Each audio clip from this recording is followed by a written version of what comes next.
I want to bring in now Candice, Marquez, and Cheryl Lowe, who were on the scene at the Garlic Festival yesterday. I'm so sorry you had to go through that yesterday. Thank you for joining us this morning. And Candice, let me begin with you. You never expect something like this at this festival. When was the first moment you knew something was wrong? As soon as we got out of the porta potties, we heard a pop, and right away they said firecrackers, and we turned to our left, and there was a gunman. His gun was pointed to the ground. He was trying to put another clip in it, and then he started walking away toward left away from us and just started shooting, and we ran the other direction. Did you see? And it was so scary. Go ahead. Did you see anybody else with him, that possible second suspect? No, we only seen the one. And Cheryl, I know your boss and her husband both got shot in their tent. Do you have any more information on how they're doing? The last update I got is her husband's in critical condition and she's in stable condition right now. That's all I got. They just got out of surgery at midnight, and they were in surgery most of the evening.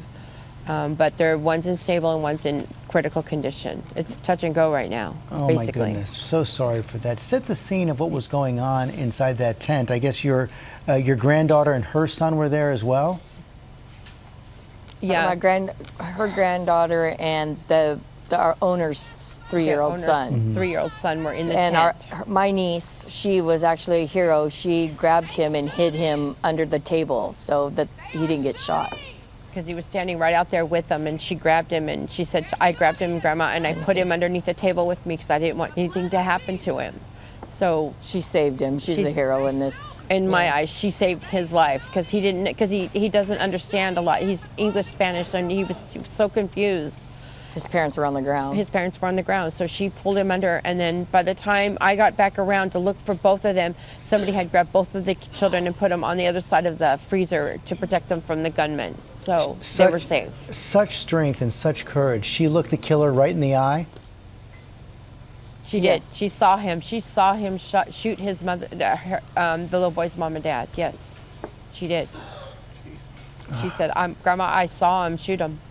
And then she grabbed the little boy and she put him underneath the table. And then somebody else grabbed them and put them over on the other side of the freezer that was over there. By the time I got over there, how is she doing this morning? I didn't know where she was.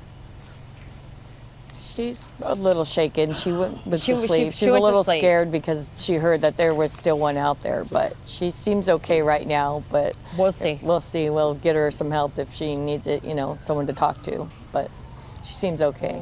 And the little boy? He doesn't really understand right now. He's 3, so he didn't show any emotions either way. He just wanted to know where his mom was, and that was it. His mom, yeah. So we'll see how that goes. Did you hear the gunman say anything, get any sense of why he was doing this? No, he was very quiet. He didn't say nothing, not a word. They didn't even look side to side, didn't look anywhere, straight ahead, and just kept walking towards the tent and shooting. That's all he did. And it wasn't to point at one certain person. He was just, it was like bam, bam, bam, bam, bam, like that. He was moving the gun just moving the gun and just going. Just shooting randomly? Yes. Just randomly.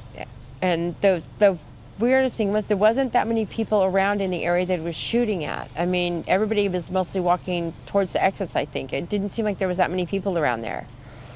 And he wasn't hurrying. 1 minute he was there, and then the next, he was just, I don't know. No, it just seemed like, he was just, he didn't run or anything. He just kind of walked fast over towards the shooting. And then we went behind the porta potties and we didn't see him anymore. And then the next thing I saw, that the police had already shot and killed him. That's the next time I saw him. He was on the ground, shot and killed. Thank goodness the police got there so quickly. They did. Well, there was a lot of police, a lot of security there. I mean, you feel secure in it. I mean, they're on horseback, they're on motorcycles, they're on bikes, they're all over the place during the festival. Yeah. So there's no reason to think that we were not safe there. And then this happened. You know what I'm saying? It could happen anywhere. You never think it's going to happen in your town, but look what happens. Could you believe it was happening? I felt in the totally moment? safe there with them. No, it was, still can't believe it really. It still hasn't processed really. I can't process the whole thing yet. It's too new right now.